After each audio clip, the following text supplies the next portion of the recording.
Türkmenistanyň hökümeti ýurtda täze koronavirus infeksiýasynyň öňüni almak soraglarynyň gowşamaýan gözegçilik astynda saklanýanlygyny, üstesine infeksion keselleriň ençimesiniň ýam ýok edilenligini elan etdi.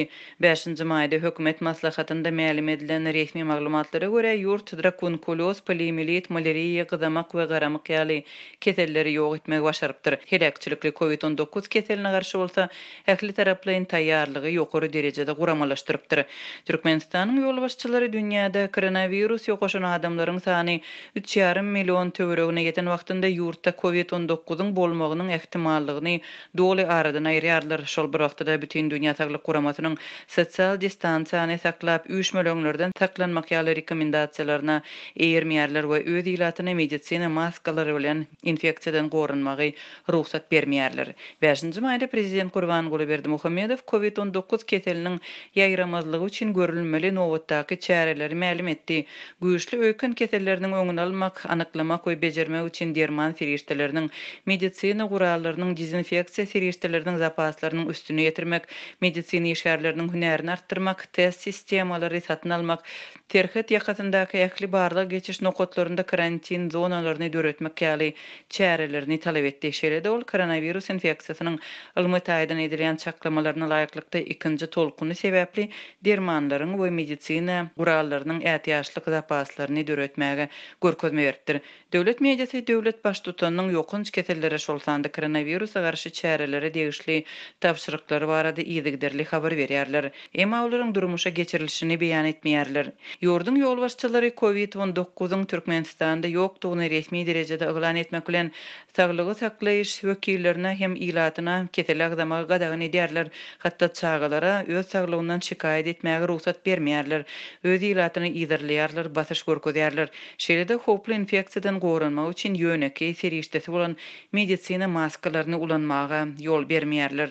Döwlet edaralarynda virusa garşy dermanlary we dezinfeksiýa serişdeleri üçin ýygyderli pul toplanýar. Şeýlelikde ilat hökümetiň koronavirusa garşy alyp barýan görüşini maliýeleşdirmäge mejbur edilýär.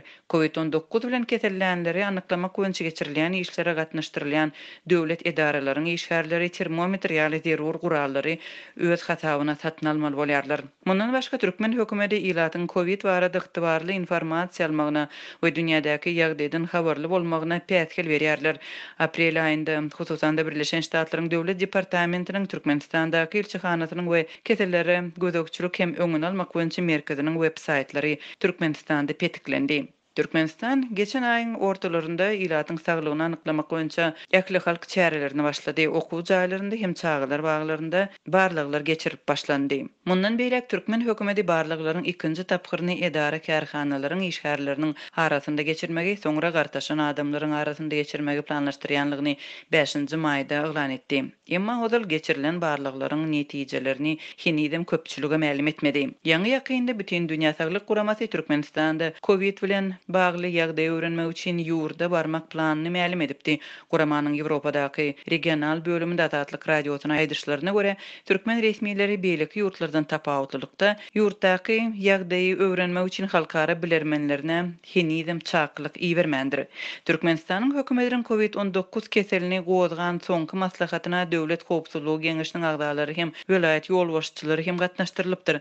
Hatabat beren saglyk ýol başçylary şonda saglygy saklaýyş sistemasynyň döwrüň talaplaryna laýyk özgerýänligini öňe sürüpdir. Esasy öňe güdüşlüğün arasynda resmiler duzy ýotlaşdyrmak ýaly ozaldan bäri öňe sürülip gelýän çäreleri agzadylar we bu meselede ýurdun merkezi Aziýa we Gda regionlarynda öňde barýanlygyny aýtdylar. Türkmen hökümeti üstünlüklerini subut edýän halkara sertifikatlarynyň bardygyny aýratyn ykdyarlar. Bu arada döwlet media serişdeleri habar berýär.